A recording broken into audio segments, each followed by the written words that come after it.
Hello, welcome to Lakshmi Pratap recipes. ఈరోజు మన recipe అయితే బీన్స్ కర్రీ ప్రిపేర్ చేస్తున్నాను, మెంతికూర వేసి. అయితే ఇక్కడ బీన్స్ అయితే ఫ్రెష్గా ఉంది, ఇది పావు కేజీ అనమాట.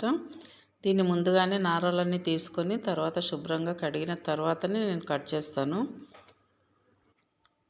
ఇంకా ఏదైనా సరే కూరగాయ అనేది ఫ్రెష్గా ఉంటే కర్రీ మంచిగా అవుతుంది అనమాట. ఇందులోకి మెంతికూర చాలా రోజులైంది తెచ్చి పాడవుతుందని ఇట్లా గిన్నెలో వాటర్ పోసి డీప్ ఫ్రిడ్జ్లో పెట్టిన. ఇవన్నీ వాటర్ తీసేసిన తర్వాత మెంతికూర అయితే ఫ్రెష్గానే ఉంటుంది, మళ్ళీ వాడుకోవడానికి వీలుగా ఉంటుంది అనమాట. అందుకని నేను ఇట్లా వేసి పెడతా అప్పుడప్పుడు.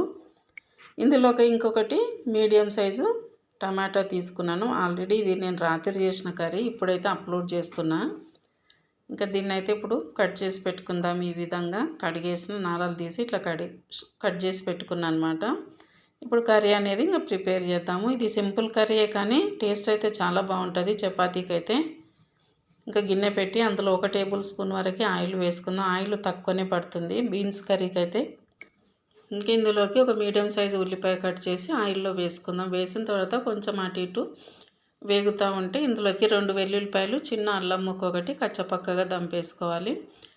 ఇది కొంచెం వేగినట్టు కాగానే అల్లాన్ని ఇందులో వేసుకోవడానికి బాగుంటుంది, స్మెల్ బాగుంటుంది, టేస్ట్ కూడా బాగుంటుంది.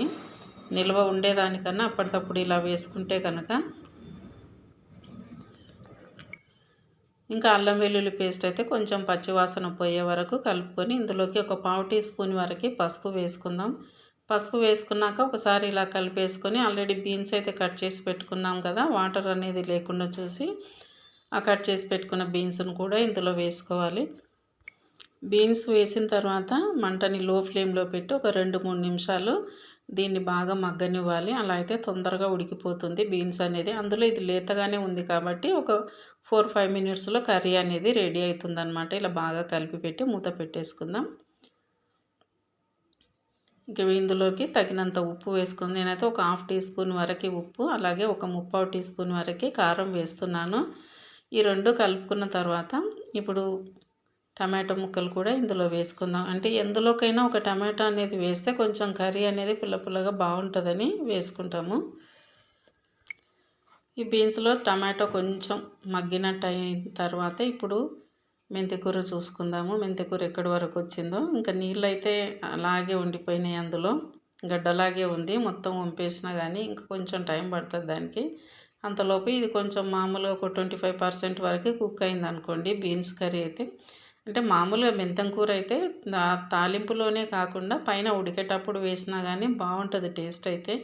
ఇంకా నేనైతే వేసేస్తున్నా, కంప్లీట్గా ఇది కరగలేదు, ఇంకా వేడికి ఇందులో కరిగిపోతుంది. ఎట్లాగో కొంచెం మనం వాటర్ అయితే వేసి ఉడికించుకుంటాం కదా, అట్లనే ఇది ఇందులో వేసినమాట. ఇప్పుడు కొంచెం ఇది బాగా కలుపుకున్న తర్వాత ఇందులోకి ఒక 1/2 కప్పు వాటర్ వేసి ఇంకా దగ్గరికి ఉడికించుకోవటమే. ఇందులో ఎలాంటి మసాలాలు అయితే అవసరం లేదు.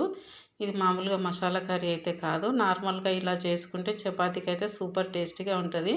నేను రాత్రి చపాతీలోకి అయితే చేసినాను, ఇప్పుడైతే నేను అప్లోడ్ చేస్తున్నాను అనమాట వీడియో అనేది. చపాతీకి అయితే కర్రీ చాలా సూపర్ టేస్టీగా కుదిరింది. మనం కొనేటప్పుడే కూరగాయలను అయితే ఫ్రెష్గా ఉండేటట్టు చూసుకోవాలి, టేస్ట్ కూడా బాగుంటుంది. కొంచెం వాడినవి ముదిరినవి అయితే అస్సలు బాగోదు. నచ్చిందా? లైక్ ఇవ్వండి.